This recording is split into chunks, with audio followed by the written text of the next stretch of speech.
Chute à l'arrière de peloton, chute. Bonjour et bienvenue dans Voiture Balai, votre podcast qui s'intéresse aux performances des Auvergnats durant le Tour de France. À mes côtés, Manuel Caillot à la conduite de cette Voiture Balai. Bonjour Greg, bonjour à tous. Et Arnaud Clergue, passager cette fois-ci, Arnaud, de la Voiture Balai. Alors, messieurs, juste en quelques secondes, on va évoquer les performances des Auvergnats, à commencer celle Manu de Julien Alaphilippe. Une semaine de rêve pour Julien Alaphilippe qui est maillot jaune de ce Tour de France, qui a perdu ce maillot et qui l'a reconquis. Oui, effectivement, alors je ne sais pas si dans ses rêves les plus fous il s'attendait à vivre une telle semaine. Ce qui est sûr, c'est qu'il avait visé des étapes, il avait visé ce maillot jaune, on pense notamment à cette étape d'Épernay où il savait qu'il pouvait faire la différence. Et c'est une étape qu'il avait reconnue avant, donc il a mis voilà, toutes les chances de son côté pour aller chercher cette victoire d'étape. Et en plus, donc ce jour-là, il fait coup double avec ce maillot jaune qu'il avait perdu, comme vous le rappeliez il y a quelques secondes, et qu'il a récupéré derrière.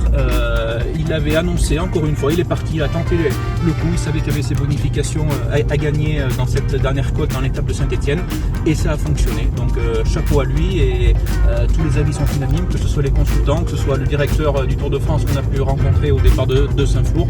Tout le monde est ravi de ce que propose et de ce que montre Julien Alaphilippe depuis le départ. Alors, je vais trahir, oui, Loulou c'est son surnom à Julien Alaphilippe, je vais trahir un secret. J'ai reçu un SMS à une heure très tardive d'Arnaud Clergue, ici derrière, qui me disait, je l'avais dit qu'il conserverait qu'il reprendrait le maillot à Saint-Etienne. Effectivement. Arnaud, il est très fort, Julien, mais est-ce que Loulou peut conserver ce maillot très longtemps? Ce matin, en discutant avec les directeurs sportifs, les coureurs dans la caravane, les observateurs, la plupart étaient sceptiques sur le fait qu'ils puissent passer les Pyrénées en jaune. Alors oui, ils ont raison d'être sceptiques parce que Julien Alaphilippe n'est pas un grimpeur patenté comme peuvent l'être tous ces mecs qui passent les cols de haute altitude dans les Alpes et dans les Pyrénées.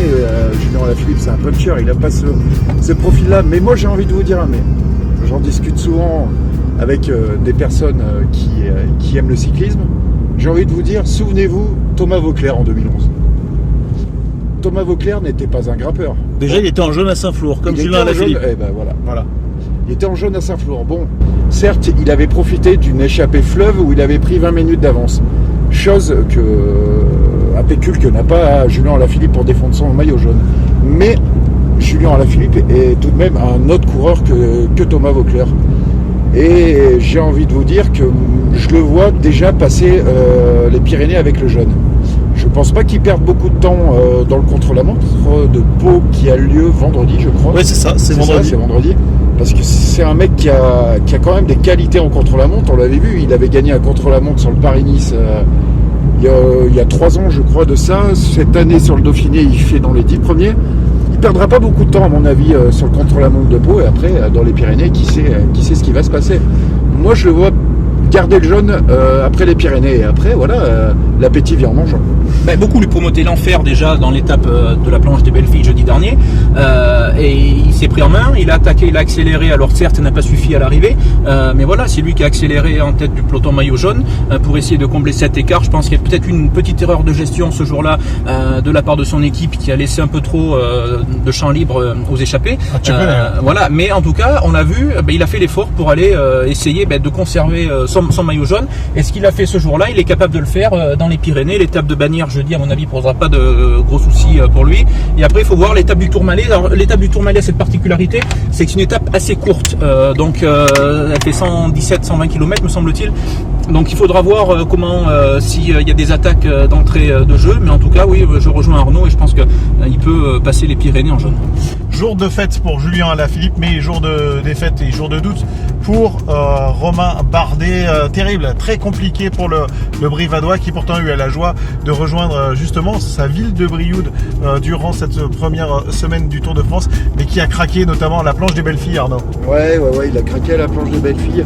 Le bilan est pas, on peut pas le cacher, hein, le bilan est pas très bon pour Romain Bardet. Il espérait sans doute mieux de cette première semaine. Il est à 3 minutes des principaux favoris. Le bilan est pas satisfaisant, mais qu'est-ce que c'est 3 minutes par rapport à ce qui nous attend dans les Pyrénées et les Alpes? Qu'est-ce que c'est 3 minutes? Vous pensez que Romain Bardet, messieurs, peut, pourquoi pas, reprendre son retard dans les Alpes, ou dans les Pyrénées? Peut-être pas sur tous les favoris. Je dis pas qu'il va être en jaune à Paris, mais il peut faire de belles remontées au classement. C'est des cols très longs en altitude où il y a des grandes différences qui peuvent se faire. Et je pense qu'il peut remonter une partie de son pécule. Il a les qualités pour. Il s'est entraîné très dur, hein, on connaît, c'est un dur au mal, Romain. Il s'est entraîné très dur pour cette dernière semaine, notamment dans les Alpes. C'est un homme qui aime les formats des grands tours, c'est un homme qui est toujours en forme dans les troisièmes semaines. Et je pense qu'on va entendre parler de Romain Bardet dans cette troisième semaine, à mon noble avis. Moi, j'aime les paris et j'aime qu'on s'engage aussi. J'ai envie de vous poser une question.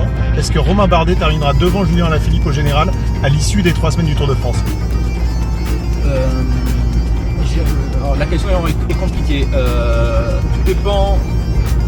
J'en suis pas sûr au final. Je sais pas. Je dirais non. Non, Romain Bardet ne sera pas Julien Alaphilippe sera devant. Je sais pas, très franchement, tout dépend comment Julien Alaphilippe va passer les Pyrénées. Si Julien Alaphilippe passe les Pyrénées et garde son maillot jaune, il restera 3 étapes des Alpes. Alors certes, comme le disait Arnaud, 3 étapes compliquées, avec notamment 2 arrivées à plus de 2000 mètres, que ce soit Tignes ou Val Thorens. Donc il faudra voir comment Julien Alaphilippe, et le frein pour lui aujourd'hui, la limite se situe là, c'est la haute montagne, d'être régulier sur la haute montagne. Romain Bardet, moi la seule interrogation que j'ai, d'abord c'est son état de forme. Faut voir sur cette première semaine, je trouve qu'il faudra voir sur la globalité du tour sur les 3 semaines, mais s'il ne se réveille pas, il faudra peut-être se poser des questions sur sa préparation. Donc déjà sur son état de forme, j'ai une interrogation là-dessus, mais surtout c'est son équipe. Je trouve que l'équipage G2R, sur ce qu'elle a montré sur cette première semaine, est un peu juste. À l'exception de Michael Chirel, déjà dès que la pente s'élève, il n'y a plus personne. C'est ça, donc s'il n'a pas d'équipe, ça va être très compliqué pour lui d'exister. Alors après, est-ce que Julien Alaphilippe, très franchement, je sais pas. Si Julien Alaphilippe peut finir devant Romain Bardet, si l'inverse, je sais pas du tout. Arnaud? C'est une question très difficile, ça dépend des circonstances de course. Ça dépend de ce que va faire Alaphilippe dans les Pyrénées. Si Alaphilippe garde le jaune dans les Pyrénées, Alaphilippe sera devant Romain Bardet au final. Parce que Alaphilippe lui-même ne sait pas les capacités qu'il a. Je pense que c'est un mec qui, avec le mental, fait beaucoup de choses. Est capable de choses énormes. Donc, si il sort avec le jaune des Pyrénées, Alaphilippe terminera devant Romain Bardet au général. Si c'est pas le cas, je pense que Romain Bardet sera devant Alaphilippe au final. Oh messieurs, il y a quelqu'un peut-être qui va pouvoir nous départager, à qui on va poser la question. On sait qu'il n'a pas la langue du tout dans sa poche. C'est Raphaël Gemiliani. Et d'ici la fin du Tour de France, on pourra peut-être lui poser cette question, de savoir si lui voit d'abord Romain Bardet ou Julien Alaphilippe au général. Messieurs, merci pour ce débrief de la première semaine du Tour. Et on se retrouve très rapidement, bien sûr, pour les débriefs dans la voiture belle. Chute à l'arrière de peloton, chute.